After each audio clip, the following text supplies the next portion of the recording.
Dulu emas, sekarang lagi mahal. Pada tahun 2017, harga emas sekitar RM170 sahaja. Tuan Puan cakap mahal.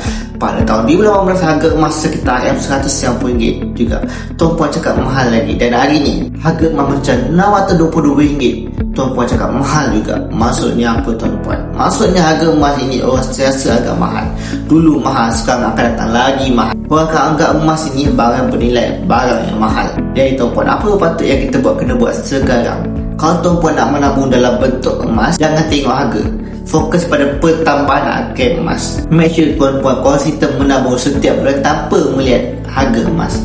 Dengan cara ini, Tuan Puan akan tengok hujung tahun ataupun lepas 2 tahun ataupun 3 tahun akan datang, emas Tuan Puan dah makin banyak dan masa tu Tuan Puan dah dapat keuntungan daripada kenaikan harga emas. Sebab apa? Kata pakar sendiri, Tuan Puan, harga emas akan naik dalam tempoh 2 tahun ataupun 3 tahun akan datang.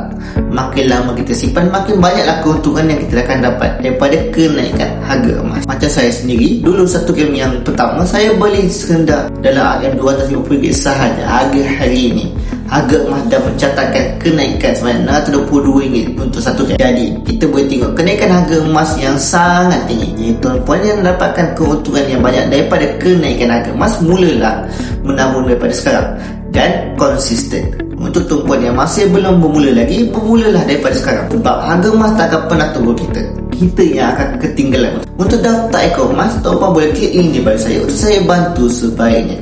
Teruskan follow saya untuk saya bantu tentang ilmu emas dan kewangan. Semoga bermanfaat. See ya.